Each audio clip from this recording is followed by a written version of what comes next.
Very good morning, dear students. Today we'll continue our lecture number 2 on laser, and during this lecture we'll discuss the detail of laser action, right? And before getting into the details of laser action, let me discuss some important terms which we have already gone through in our lecture 1 once again, so that we can understand the entire concept of laser working very easily, right? अब देखिए, पहले जो हमने lecture ख़त्म किया था उसमें हमने इम्पोर्टेंट टर्मिनोलॉजी में जितना भी टॉप टर्म्स पढ़े, like metastable state, population inversion, pumping, spontaneous emission, stimulated emission, stimulated absorption, इन सभी टर्मिनोलॉजी को मैंने 3 हेड्स में क्लासिफाई कर दिया है। इसमें सबसे पहला हेड है जिसको मैंने दिया नाम, उसको दिया है एक्टिव मीडियम। एक्टिव मीडियम क्या होता है? ये वो मटेरियल है जिस मटेरियल से लेजर एक्शन होने वाला, ठीक है। लेजर एक्शन होने के लिए रेडिएशन चाहिए और रेडिएशन के लिए कोई मटेरियल चाहिए, तो हम लोग एक मटेरियल चूज करेंगे जिस मटेरियल से रेडिएशन होगा और उसी रेडिएशन को एम्पलीफाई करके हम लेजर वेव्स को जनरेट करने वाले हैं, ठीक है। एक्टिव मीडियम के बाद तो दूसरा पार्ट है, उस मीडियम से रेडिएशन होना चाहिए। उस मीडियम से रेडिएशन होने के लिए हमारे पास 4 इंपॉर्टेंट टर्म होते हैं। सबसे पहला है पंपिंग, दूसरा है स्ट्यूमुलेटेड एब्जॉर्प्शन, तीसरा है स्पॉन्टेनियस एमिशन और चौथा है स्ट्यूमुलेटेड एमिशन। पहले इसको हम ऑलरेडी से पढ़ चुके, फिर भी हम डिस्कस कर लेते हैं। पंपिंग का मतलब होता है अ रिक्वायर्ड और desired amount of energy to excite the atom और the molecule from ground state और the lower energy level to higher energy level.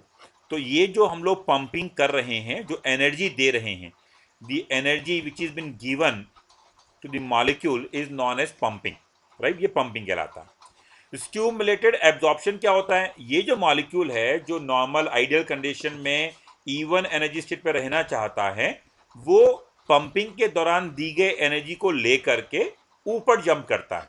तो ये हम इसे जबरदस्ती दे रहे हैं, we are providing this energy from external sources, तो इसको हम कहते हैं स्ट्यूमुलेटेड एब्जॉर्प्शन। क्यों बोला? क्योंकि ये 1 से 2 पे चला गया, एनर्जी को गेन करके ऊपर चला गया, तो ये हो गया स्ट्यूमुलेटेड एब्जॉर्प्शन। जब ये मॉलिक्यूल या एटम यहां पहुंचने के बाद 10 टू द पावर -8 सेकेंड्स का लाइफ साइकिल, से बोलते हैं लाइफ टाइम, इसे बोलते हैं लाइफ टाइम। अगर ये मॉलिक्यूल अपना पूरा लाइफ टाइम कंप्लीट करने के बाद ऊपर से नीचे ट्रांसफर होता है, right, after completing the entire life cycle, जब ये ऊपर से नीचे आएगा तो ये मार्केट में एक तरह का रेडिएशन एमिट करेगा, और इस प्रोसेस को once it complete the life cycle and then they radiate some radiation, इसे हम बोलते हैं स्पॉन्टेनियस, A21, इसे बोलते हैं spontaneous emission, and they come back to the original position. इसी में ही हमने एक और स्पेशल कंडीशन डिस्कस की थी कि हम उसे 10 टू पावर -8 टाइम पूरा स्पेंड करने ही ना दें, और वो टाइम पीरियड के पहले अगर हम उसे नीचे पुश कर दें तो वो हमारे एम्पलीफिकेशन के लिए कुछ एडवांटेजेस हो सकता है। तो उस प्रोसेस को हम लोग बोलते हैं स्ट्यूमुलेटेड, मतलब before the completion of life cycle, ये कहलाता है बिफोर लाइफ टाइम। बिफोर अगर लाइफ टाइम अगर जाना है तो ये कहलाता है स्ट्यूमुलेटेड। हम ऑलरेडी कह चुके, स्ट्यूमुलेट का मतलब होता है कोई काम जल्दी कराया जाए, जबरदस्ती कराया जाए, तो उसके लाइफ साइकिल कंप्लीट होने के पहले ही उसे जबरदस्ती और नीचे फेंक दें हम लोग, तो ये कहलाता है स्ट्यूमुलेटेड एमिशन, राइट। जो थर्ड कैटेगरी हमने यहां रखी है, वो थर्ड कैटेगरी है हमारी ऑप्टिकल रेजोनेटर की। मैंने कहा था मैं 3 कैटेगरी बताऊंगा। पहला कैटेगरी है ऑप्टिकल मीडियम, जो कि उस मटेरियल के बारे में बात करता है जो लेजर एक्शन करने वाला है, जो आपको मेटास्टेबल स्टेट और पॉपुलेशन इन्वर्शन प्रोवाइड करेगा। दूसरा हमने रखा रेडिएशन।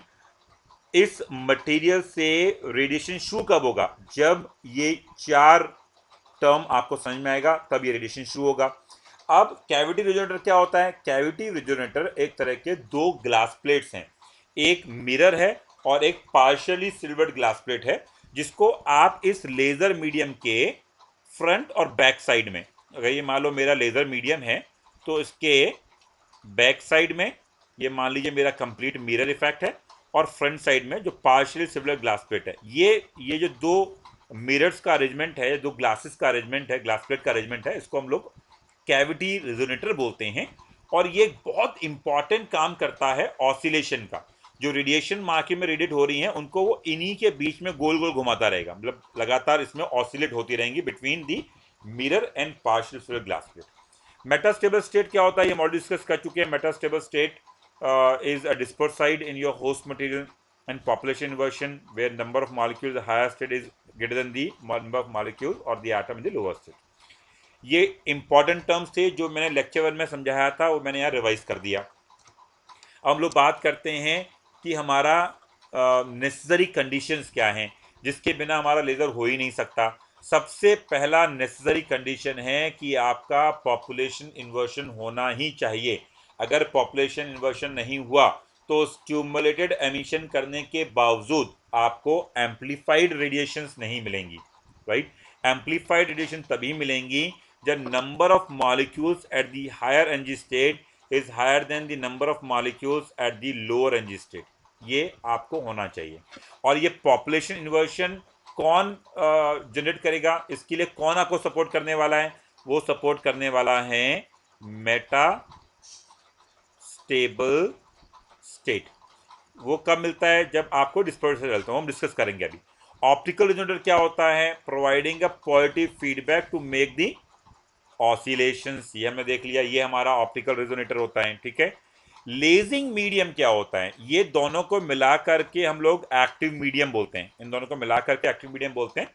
लेजिंग मीडियम होता है, ये वो मीडियम है जो एक्चुअली रेडिएशन करने के लिए रिस्पॉन्सिबल है, मतलब ये मेटास्टेबल स्टेट बनाता है। Lazing medium actually metastable state बनाता है, और मेटास्टेबल स्टेट पे प्रेजेंट मॉलिक्यूल जब नीचे आते हैं तब रेडिएशन होता है, राइट।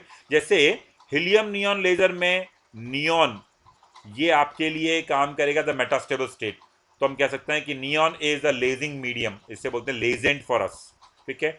रूबी लेजर में क्रोमियम आयंस ये आपका एज अ मेटास्टेबल स्टेट काम करेगा, और हम रूबी लेजर में कहते हैं कि chromium ion is a legend for the laser medium.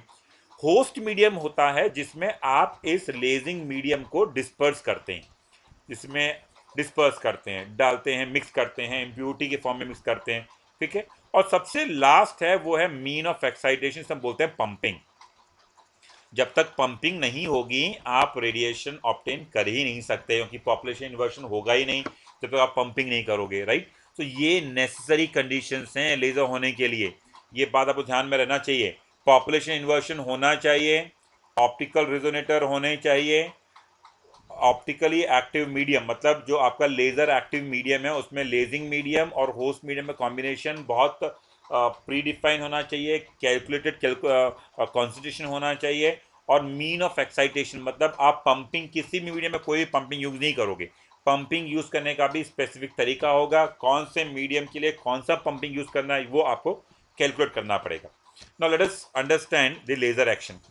ये जो रेड लाइन से मैं शो कर रहा हूं ये मेरे होस्ट मटेरियल के एनर्जी लेवल हैं, इसे हम बोलेंगे E1 एनर्जी लेवल, ये E2 एनर्जी लेवल। ये किसके हैं?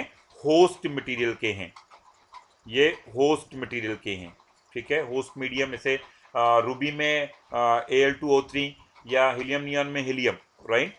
ये पंपिंग है हमारा, राइट, ये हमारा पंपिंग है जो एक्स्ट्रा एनर्जी देने वाले हैं। ये जो दो आपको स्क्वायर बॉक्सेस दिख रहे हैं ये आपके कैविटी रिजोनेटर्स हैं, मतलब ये जो पार्ट जो मैं ब्लू शो किया है ये बिल्कुल मिरर है, परफेक्ट रिफ्लेक्टिंग है, और ये पार्शियली सिल्वर्ड ग्लास प्लेट है जिसमें 60% तक का इसके अंदर रिफ्लेक्टिव इंडाइसिस हम कर सकते हैं, मतलब 60% तक ये लाइट को रेडिएट करेगा और 40% ये वापस अंदर रिफ्लेक्ट बैक कर देगा, ठीक है। एक्टिव ये पूरा कॉम्बिनेशन हमारा एक्टिव मीडियम का हो गया, मतलब आपका pumping, metastable state. Metastable state क्या होता है? लेजिंग मीडियम, लेजेंट जिसे हम बोलते हैं, ठीक है। लेजेंट क्या कर रहा है? मेटास्टेबल स्टेट इंट्रोड्यूस कर रहा है। ये क्या है? होस्ट मटेरियल है। तो एक्टिव मीडियम क्या हो गया? इन दोनों का कॉम्बिनेशन हो गया, राइट, सॉरी। अब देखिए मैं इसका लेजर वर्किंग समझाता हूँ, लेजर एक्शन समझाता हूँ, लेजर एक्शन होता कैसे। अब होस्ट मटेरियल के ग्राउंड स्टेट पर बहुत सारे मॉलिक्यूल और एटम होंगे, क्यों होंगे? क्योंकि नॉर्मल कंडीशन में, नॉर्मल इक्विलिब्रियम में N1 is higher then N2, ये हम जानते हैं। कैसे जानते हैं? बोल्ट्जमैन डिस्ट्रीब्यूशन लॉ से N1 equals to N0 e minus E1/kT हम लोग ऑलरेडी लेक्चर 1 में पढ़ चुके हैं। किसी को डाउट हो तो एक बार लेक्चर 1 फिर से देख लीजिएगा, उसके बाद लेक्चर 2 पे आइएगा। यहाँ पे हमने पंपिंग करी, जब पंपिंग करी तो इस मॉलिक्यूल ने ये एनर्जी ऑब्जर्व किया और ऊपर जंप कर गया। इसको हमने क्या नाम दिया था? इसको हमने कहा कि ये स्टिमुलेटेड एब्जॉर्प्शन हुआ, राइट। और ऊपर इसका लाइफ टाइम कितना था? 10⁻⁻8 सेकेंड्स था। ये टाइम साइकिल पूरा करने के बाद ये मॉलिक्यूल नीचे आना चाहेगा, पर जब नीचे देखेगा तो इसका मेटास्टेबल स्टेट अवेलेबल है। यहाँ पर हमारे पास मेटास्टेबल स्टेट है, तो ये मॉलिक्यूल या एटम नीचे जाने के बजाय मेटास्टेबल स्टेट पे आएंगे। ये नॉन रेडिएटिव एनर्जी लेवल्स हैं, यहाँ पे कोई रेडिएशन नहीं होगी, बहुत डिफरेंस बहुत कम होता है। तो ये मॉलिक्यूल यहाँ आ गया, मैंने इसको नाम दे दिया 1। मेटास्टेबल स्टेट पर मॉलिक्यूल या एटम के रुकने का लाइफ टाइम जो है 10⁻³ सेकेंड्स होता है, जो कि होस्ट के एक्साइटेड एनर्जी लेवल से बहुत ज़्यादा होता है। It is very very higher than the life time of the excited state of host material, ठीक है। इन बिटवीन होगा क्या? 10⁻5 सेकेंड्स का जो डिफरेंस है, उस दौरान होना क्या है? उस दौरान ये लगातार पंपिंग चलती रहेगी और आपके ये मॉलिक्यूल यहाँ से ऊपर जंप करते जाएंगे और यहाँ से यहाँ इनका कॉन्सेंट्रेशन बढ़ता जाएगा। मैं इसे काट देता हूँ, ये यहाँ जा चुका है, यहाँ पहुँच गया। मैं इसे भी काट देता हूँ, ये ऊपर पहुँच चुका है। मैं इसको भी काट देता हूँ, ये भी एनर्जी लेकर के ऊपर पहुँच चुका है, 3rd पर पहुँच गया। मैं इसको भी काट देता हूँ कि ये एनर्जी लेकर के ऊपर जंप कर गया, राइट। मैं इसको भी काट देता हूँ ये दिखाने के लिए कि एनर्जी लेके लगातार ये ऊपर जा रहे हैं। मीनवाइल इनमें से कोई भी मॉलिक्यूल नीचे नहीं आया क्योंकि इसका लाइफ साइकिल बहुत ज़्यादा था। In between this difference of life cycle, यहाँ से मॉलिक्यूल लगातार स्टिमुलेटेड एब्जॉर्प्शन करके ऊपर जाते जाएंगे। इन पांचों मॉलिक्यूल में अगर आप ध्यान दें कि आपका ये नंबर 1 जो है ये ओल्डेस्ट है, this is the oldest one. Oldest होने की वजह से इस पर्टिकुलर मॉलिक्यूल का टाइम साइकिल अब पूरा हो चुका। कितना लाइफ साइकिल? 10⁻³ सेकंड का लाइफ टाइम पूरा हो गया और ये अब नीचे आएगा। और हम ऑलरेडी लेक्चर 1 में पढ़ चुके हैं कि जब कोई मॉलिक्यूल अपना लाइफ साइकिल पूरा करने के बाद नीचे गिरता है तो difference of energy, that is metastable state energy level का और आपके ग्राउंड स्टेट एनर्जी लेवल का जो डिफरेंस होगा वो मार्केट में रेडिएट करेगा। This will be the radiation EM-E1। ये जो है ये रेडिएशन मार्केट में आने वाला है, ये रेडिएशन मार्केट में आने वाला है, ठीक है। तो ये रेडिएशन आया, ये पहला रेडिएशन मार्केट में आ गया, इसको हमने कहा spontaneous radiation. A21 is my spontaneous radiation या स्पॉन्टेनियस एमिशन, राइट। अब जब ये रेडिएशन यहाँ से चला और आपके पार्शियली सिल्वर ग्लास प्लेट पे आया जिसका 60% हमने रिफ्रैक्टिव इंडाइसिस दिया हुआ है, तो इस रेडिएशन, इस फोटोन की एनर्जी इतनी नहीं है कि ये पार्शियली सिल्वर ग्लास प्लेट को क्रॉस करके या ट्रांसमिट करके बाहर निकल जाए। तो होगा क्या? ये इसे रिवर्ट फीडबैक देगा, राइट। और ये यहां से चलते हुए आपके मिरर पे जाएगा और मिरर से नो डाउट ये टकरा के वापस जाएगा। डन। अब यहां से ये जो एनर्जी चली इसे हम बोलते हैं स्ट्राइकर। ये ध्यान रखिए, मैं कैरम बोर्ड में स्ट्राइकर यूज करता हूँ ना, मैं यहाँ पे वही स्ट्राइकर वर्ड यूज करता हूँ। जैसे कैरम बोर्ड में हम स्ट्राइकर मारते हैं और कॉइन को हम लोग होल पे ट्रांसफर करते हैं, वैसे ये स्ट्राइकर जब यहाँ पर मूव करेगा तो ऊपर जो आपके मेटास्टेबल स्टेट पर पॉपुलेशन इन्वर्शन हो चुका है वहां से हम एटम्स को नीचे खींच लेगा ये, ठीक है। पॉपुलेशन इन्वर्शन यहाँ समझ में आ गया ना। अब देखिए यहाँ पर कि यहाँ पर नंबर ऑफ मॉलिक्यूल कम हो गए हैं और यहाँ ज़्यादा हो गए हैं, तो N2 is greater than N1।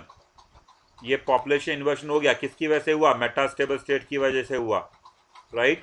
अब देखिए यहां से स्ट्राइकर चलेगा, ये स्ट्राइकर सेकंड को नीचे थ्रो करेगा, ठीक है, या नीचे खींच लेगा। अब आप बात ये समझिए कि अभी सेकंड का 10⁻³ सेकंड्स का टाइम पूरा नहीं हुआ था, लाइफ साइकिल इसका पूरा नहीं हुआ। उसके पहले इस फोटोन ने इस पर्टिकुलर मॉलिक्यूल को नीचे ड्रैग कर लिया, जिसकी वजह से इसने मार्केट में रेडिएशन किया। किसने? नंबर 2 ने रेडिएशन किया। इसको हम बोलते हैं स्टिमुलेटेड एमिशन, ठीक है। अब बात समझ में आ गई। स्टिमुलेटेड एमिशन क्या हुआ कि एक्सटर्नल फोटोन ने उस एटम को जिसका लाइफ साइकिल कंप्लीट नहीं हुआ था उसको नीचे पुल किया, so that it can be move to the ground state, and while moving toward ground state it radiates one photon in the market. अब क्या हुआ, ये फोटोन ने इसको लिया ना, ये फोटोन साथ में आ रहा है, ये हाईली कोहेरेंट है, ठीक है।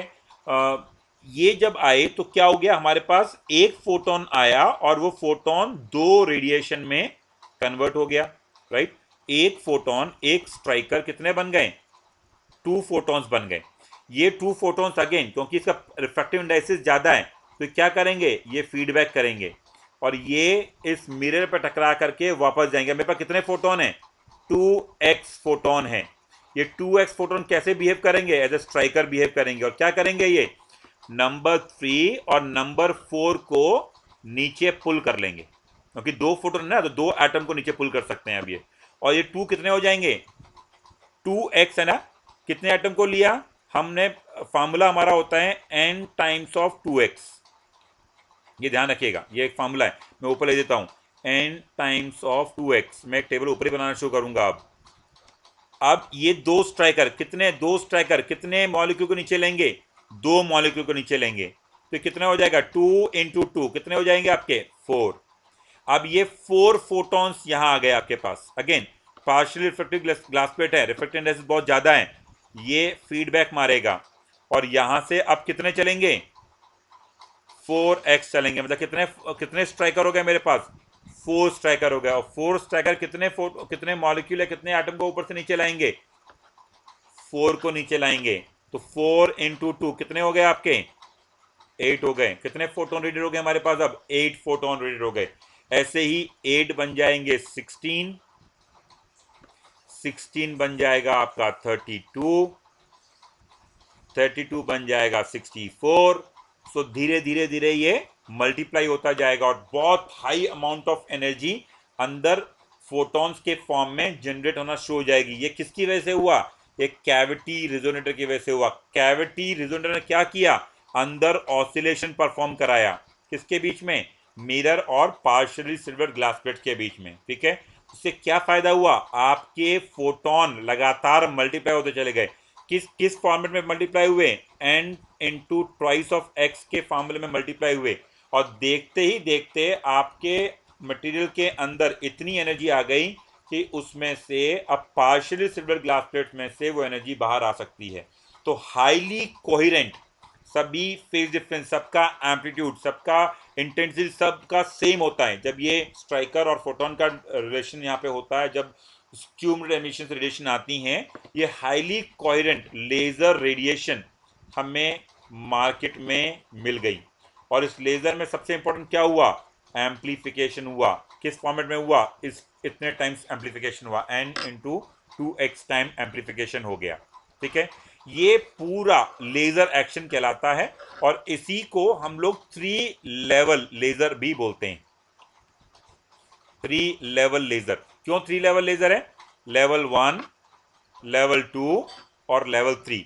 इन तीनों लेवल की वजह से ही तो आपका मेटल स्टेबल स्टेट आया, पॉपुलेशन इन्वर्शन हुआ और ऑसिलेशन हुआ और आपको एम्पलीफिकेशन मिला। तो ये कहलाता है 3 लेवल लेजर। जब मैं आपको रूबी लेजर समझाऊंगा, ruby laser is example of 3 level laser, हम इसको और डिटेल में पढ़ेंगे। जब हम हीलियम नियॉन लेजर की बात करेंगे तो helium neon laser is example of 4 level laser, तो हम 4 लेवल लेजर की वर्किंग को और डिटेल में पढ़ेंगे, ठीक है। आई थिंक आपको अब लेजर का एक्शन काफ़ी हद तक क्लियर हो गया होगा। और आप लोग इससे पहले मेरा लेक्चर 1 एक बार देख लीजिएगा ताकि आपको stimulated emission, spontaneous emission, stimulated absorption, pumping, metastable state, population inversion, इन सब के कॉन्सेप्ट और क्लियर हो जाए, ठीक है। अब अगले लेक्चर में हम लोग करेंगे relation between Einstein coefficient. Till then bye and take care.